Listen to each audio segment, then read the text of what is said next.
Ornamen Imlek sudah ada di mana-mana, mulai dari lampion, pita-pita berwarna merah, hingga tulisan dalam huruf Mandarin. Berbagai tempat juga telah melakukan berbagai acara untuk menyemarakan Imlek. Tapi bagaimana dengan gereja Katolik? Apakah gereja Katolik diperbolehkan untuk mengadakan misa syukur dengan wujud Imlek?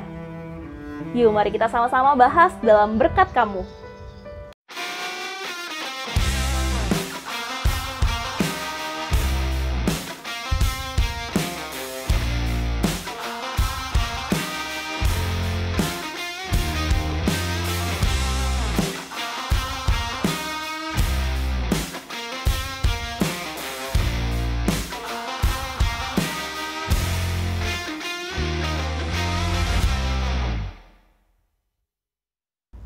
Saat ini, ada sekitar 1,5 miliar orang di dunia yang merayakan Imlek, dan beberapa persen diantaranya adalah umat Katolik. Di beberapa negara, seperti Singapura dan Malaysia, sebenarnya sudah diperbolehkan untuk merayakan Imlek di dalam gereja Katolik. Tetapi tidak halnya dengan Indonesia, karena di Indonesia hal ini masih dipertanyakan. Ada yang bilang boleh, ada yang bilang nggak boleh. Nah, tapi kembali lagi, ini sebenarnya kebijakan dari keuskupan yang mengetahui umat dan dinamikanya untuk mengetahui dan memutuskan apakah gereja tersebut boleh untuk merayakan Imlek atau tidak. Dalam Pedoman Umum Misale Romawi atau PUMR nomor 373 juga disebutkan kalau timbul suatu keperluan yang mendesak atau kalau ada manfaat pastoral dengan petunjuk uskup diosesan atau dengan izin beliau, dapat dirayakan misa khusus yang sesuai dengan keperluan tersebut. Misa ini dapat dirayakan dalam hari manapun, kecuali pada hari-hari seperti hari Minggu dalam masa Advent, hari raya, Prapaskah dan masa Paskah, hari-hari dalam oktav Paskah, pada peringatan arwah semua orang beriman, Rabu Abu atau Pekan Suci.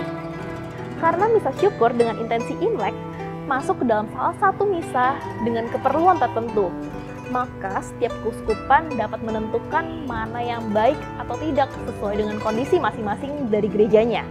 Tidak heran jika di Indonesia dengan beragam dinamika pastorannya, ada sejumlah keuskupan yang mengizinkan misa Imlek dengan batas tertentu. Tetapi ada pula juga yang tidak memberikan izin. Maka sebenarnya hal ini tidak perlu diperdebatkan. Silahkan saja menaati kebijakan dari gereja ataupun keuskupan tempat Anda berasal. Pada dasarnya tidak ada benar atau salah di sini, asalkan tidak kebablasan memasukkan unsur-unsur yang berlebihan dalam misa, melainkan dari sudut pandang mana kita melihatnya dan sejauh mana hal itu dirayakan dalam susunan Ekaristi yang benar. Pertama, perayaan Imlek merupakan perayaan syukur atas awal musim semi yang diadakan pertama kali pada masa dinasti Xia. Namun, perayaan ini sempat terhenti selama beberapa waktu, sampai akhirnya dirayakan lagi pada masa dinasti Han atas anjuran Konghucu. Tapi seperti yang diketahui, bahwa perayaan ini sudah ada sejak dinasti Xia. Oleh karena itu, perayaan Imlek ini dirayakan semua orang mengikuti dengan sistem yang diadakan pada saat dinasti Xia tanpa menjurus ke agama tertentu. Adanya perayaan Imlek di gereja Katolik bila diizinkan oleh keuskupan loh ya, perlu dilihat dalam kerangka hubungan antara iman dengan budaya. Gaudium et Spes artikel 53 mengatakan bahwa iman tak pernah melayang di udara tanpa bungkus budaya. Dasar teologisnya adalah peristiwa inkarnasi, sang sabda yang menjadi manusia dan tinggal dalam budaya. Dalam arti itulah, iman Kristen bersifat Katolik. Agar penghayatan iman bisa sungguh mendalam dan pewartaan iman dapat sungguh menarik dan dimengerti, maka iman perlu dibungkus dengan budaya yang sesuai dan mengarahkan pada semakin mendalamnya iman kita. Pada Hari Raya Imlek sudah menjadi budaya bahwa orang Tionghoa melakukan ucapan syukur terlebih dahulu sebelum mengunjungi rumah sanak saudara. Ada yang ke vihara, kelenteng, gereja, ataupun masjid. Sehingga kalau di suatu keuskupan diizinkan adanya misa syukur Imlek di gereja, hal ini perlu dipandang sebagai bagian dari kebiasaan baik ini, yaitu bersyukur dan berdoa, sehingga dapat mengarahkan orang untuk semakin menghargai nilai-nilai syukur dalam Ekaristi. Mungkin itulah beberapa pertimbangan mengapa Imlek tetap dirayakan di beberapa keuskupan. Namun bukan berarti yang tidak merayakannya berarti keuskupan itu salah. Lagi-lagi, ada pertimbangan-pertimbangan tertentu yang harus diambil sesuai dengan kondisi umatnya.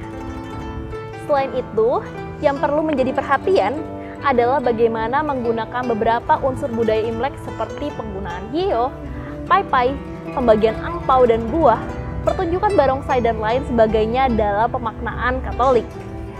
Soalnya, penggunaan ungkapan budaya ini juga harus menjaga kesakralan liturgi yang ada, dan beberapa batas memang perlu dijaga agar tidak kebablasan, sehingga mengaburkan makna dari kesakralan Ekaristi. Oleh karena itu, kalau memang diadakan misa syukur dengan intensi Imlek, lebih baik jika di dalam gereja tidak perlu disulap dengan lampion yang beraneka ragam seperti layaknya di kelenteng. Barongsai juga tidak perlu dilakukan di dalam liturgi dan di dalam gereja. Pemberkatan buah jeruk juga dapat dilakukan setelah komuni dan dibagikan setelah misa. Kalau kamu, bagaimana cara menghayati syukur atas kehidupan dan budaya ini dalam gereja Katolik?